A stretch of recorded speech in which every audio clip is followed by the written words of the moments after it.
अरहन्ताणम् नमो अरहन्ताणम् नमो अरहन्ताणम्। ये समाधि का अंतिम परिणाम जो हुआ, तृष्णा का क्षय। तृष्णा का क्षय एक प्रस्तुत हुआ आपके सामने समाधि का अभ्यास क्रम।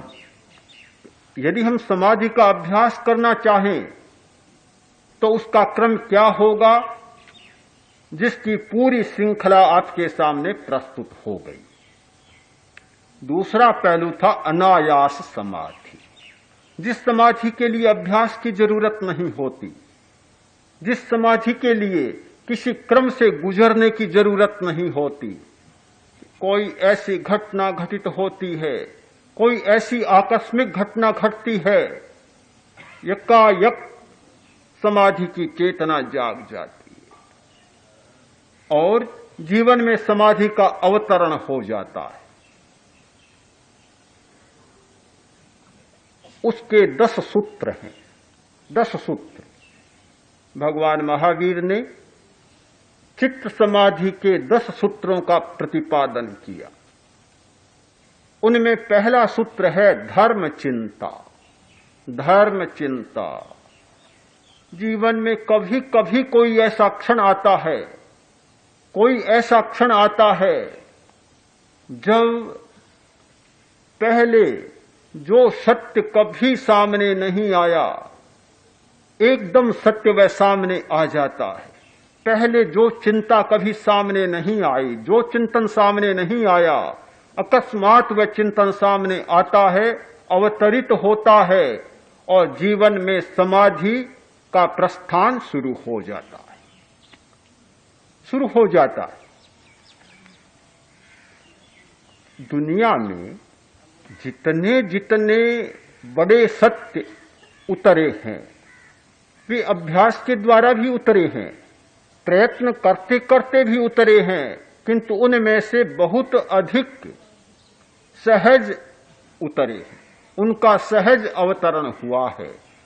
चाहे अध्यात्म की खोजों में आप देखें और चाहे वैज्ञानिक खोजों में, सत्य की खोज की किसी भी दिशा में आप जाएं और देखें, बड़े सत्यों का अवतरण ऐसे हुआ कि जैसे कोई झटका लगा और सत्य सामने आ गया, सामने आ गया। धर्म चिंता। थावच्चा पुत्र जो बहुत बड़ा एक धनी था, छोटी अवस्था में पिता के पास बहुत धन था, पिता चला गया, माता थी थावच्चा। एक दिन बैठा था अपने घर में, पड़ोसी के घर पर कोई एक घटना घटी। बच्चा जन्मा, बहुत हर्ष मनाया गया, बाजे बजाए गए, शंखनाद हुआ, गीत गाए गए, बड़े मधुर मधुर गीत। कुछ समय बीता, 2, 4, 5 घंटा बीते, ऐसा कोई संयोग मिला कि जो आया था वह फिर चला गया। सब रोने लग गए, हाहाकार हुआ। अब ये रोने के विस्वर स्वर कानों में बेधने लगे। थावच्चा पुत्र आया मां के पास, बोला मां ये क्या? मैंने 5 घंटा पहले जो गाना सुना बड़ा प्रिय था, बड़ा मधुर था, लुभाने वाला, कानों को सुख देने वाला, और ये क्या हो गया? बड़ा भद्दा लगता है, जी फट रहा है, सुहाता नहीं। ऐसे 2 प्रकार के गीत क्यों गाए जाते हैं? बेचारे को पता ही नहीं था क्यों गाए जाते। मां ने कहा बेटा तू नहीं जानता, नहीं जानता। बच्चा जन्मा था तब हर्ष मनाया गया, उल्लास मनाया गया, गीत गाए गए, और जो जन्मा था वह मर गया, चला गया, इसलिए रोना हो रहा है, गीत नहीं गाए जा रहे, ये रोना हो रहा है। अच्छा तो मां मुझे भी मरना पड़ेगा? बच्चा जिसने जन्म लिया है सबको मरना पड़ेगा, 2 दिन पहले या 2 दिन पीछे सबको मरना पड़ेगा। तो फिर मैं तो बहुत दुखी हो गया हूं, मुझे तो ये नहीं चाहिए। मां, ऐसा भी कोई उपाय है जिससे मरना न पड़े? एकदम समाधि की यात्रा शुरू हो गई। ऐसा कोई उपाय है कि मरना न पड़े? मां ने कहा, भगवान अरिष्ट नेमी उपाय जानते हैं जिससे मरना नहीं पड़ता, मनुष्य अमर हो जाता है। तो बस अब तुम्हारा मेरा संबंध समाप्त, अब तो अरिष्ट नेमी की शरण में ही जाऊंगा। समाधि की यात्रा शुरू हो। ऐसे क्षण जीवन में आते हैं। राजा गया बैलशाला, जहां गायें रहती थी, बैल रहते थे, और पुराने जमाने में बैलों का बड़ा मूल्य होता था। गया, देखा एक बैल को, तत्काल कोई चेतना दौड़ गई, चेतना दौड़ी, और राजा ने आदमी को बुलाकर कहा, कर्मचारी को, कि यह वही बैल है?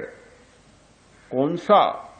कि जिसके कंधे बड़े पुष्ट थे, बड़ा शक्तिशाली था। जब रथ पर जुतता था तो ऐसा लगता था कि बैल क्या चल रहा, हवा ही चल रही।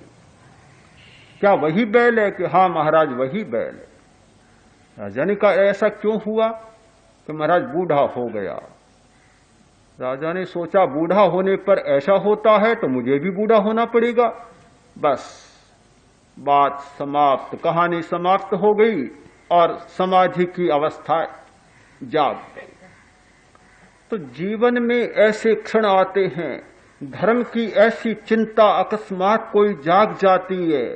असमुपन्न पुब्बा धम्म चिंता जाग रही, जो धर्म की चिंता पहले कभी नहीं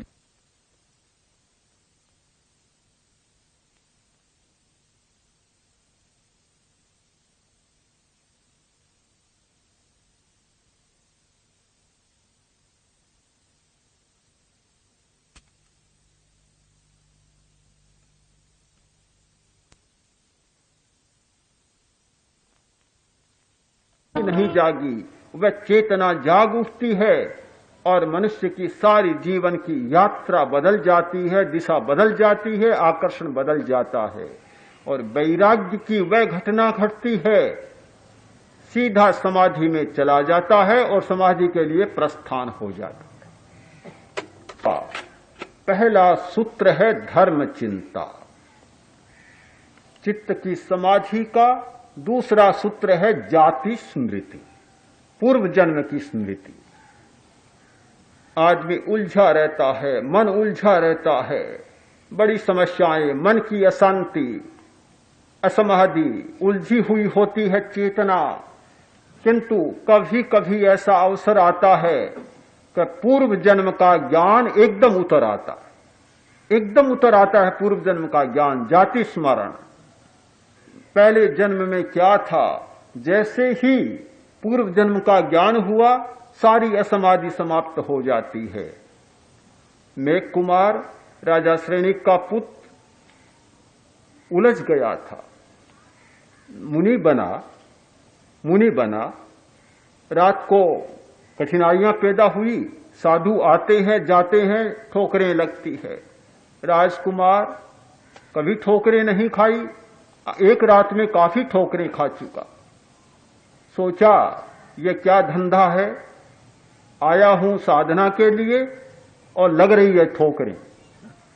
बस प्रातः काल होते होते महावीर के पास जाकर कहूंगा, ये लो आपका साधुत्व, और मैं तो अपने महल में जाता। ऐसा ही हुआ, आया। भगवान महावीर ने जब उसे पूर्व जन्म की स्मृति कराई, उसके पूर्व जीवन की स्मृति कराई और उसकी चेतना जाग गई, पूर्व जन्म का साक्षात्कार किया, सारी बातें समाप्त हो गई। असमाधि समाप्त, उलझने समाप्त, और समाधि की ऐसी यात्रा शुरू हुई। ऐसी यात्रा, उसने कहा, भंते केवल 2 आंखों को छोड़कर और ये पूरा शरीर संघ की सेवा के लिए समर्पित करता हूं, चाहे ठोकरें लगे चाहे कुछ भी लगे। समाधि की यात्रा शुरू हो गई। दूसरा चित्त समाधि का कारण है जाति स्मृति। ये कोई अभ्यास से नहीं होते, ये अनायास घटित हो जाते।